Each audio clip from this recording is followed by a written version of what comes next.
Bienvenue dans ma nouvelle rubrique, focus sur les actualités du secteur médico-social, où je décrypte pour vous les évolutions qui impactent notre quotidien professionnel et le service aux bénéficiaires. Pour ce premier numéro, parlons de la réforme des services autonomie à domicile, les SAD.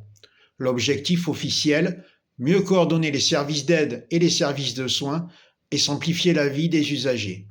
Concrètement, au 1er janvier 2026, les SAD, les services d'aide et d'accompagnement à domicile, et les SIAD, les services de soins infirmiers à domicile, devront fonctionner sous une même autorisation, le SAD. Cela signifie notamment une coordination administrative et financière unique, une meilleure lisibilité pour les bénéficiaires. Sur le terrain, les plannings quotidiens des intervenants ne changent pas automatiquement. Ce qui change par exemple, c'est la procédure de validation des interventions complexes. Si un bénéficiaire a besoin d'un passage simultané d'un aide-soignant et d'un auxiliaire de vie pour un soin particulier, la réforme facilite désormais la coordination entre les services. Mais la mise en œuvre n'est pas sans défi. Certaines équipes travaillent avec des conventions collectives différentes, ce qui complique l'harmonisation des pratiques. Les financements pour la coordination ou les prestations nouvelles ne sont pas toujours fléchés. Sur le terrain, la question du financement est d'autant plus sensible que les interventions ne relèvent pas du même champ. Par exemple, une toilette prescrite médicalement relève d'un acte de soin, donc du SIAD et d'un financement ARS, tandis qu'une aide à la toilette simple ou le ménage relève du SAD, financé notamment par le conseil départemental via l'APA.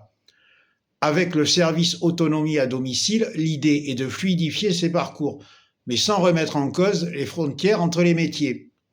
Le problème, c'est que ces frontières ne sont pas toujours claires, dans les textes et encore moins dans les budgets.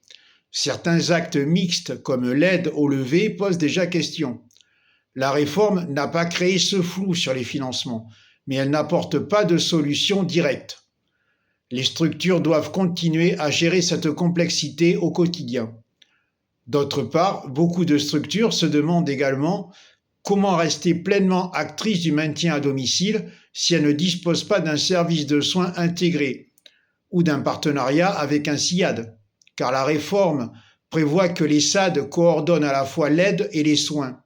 Les structures qui n'ont qu'une autorisation d'aide, associations, CCAS ou entreprises indépendantes, risquent donc d'être moins sollicitées pour les parcours les plus complexes. Ce n'est pas une remise en cause de leur utilité, loin de là, mais cela soulève un vrai enjeu d'équité.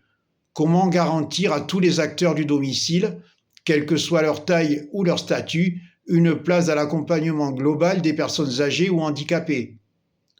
En résumé, cette réforme vise surtout à harmoniser et coordonner les pratiques des SAD et SIAD en les regroupant sous une même entité pour faciliter leurs interventions auprès des parcours complexes. Le défi pour les responsables de secteur sera d'accompagner les équipes et d'informer les bénéficiaires pour que les changements restent transparents et utiles, et veiller à ce que la logique de soins ne prenne le pas sur le besoin d'aide. Et vous, comment percevez-vous ces évolutions? Opportunités, ajustements nécessaires ou défis à relever? Et si ce genre de décryptage vous parle, pensez à vous abonner pour ne rien manquer des prochaines actualités du secteur médico-social. Merci, à bientôt.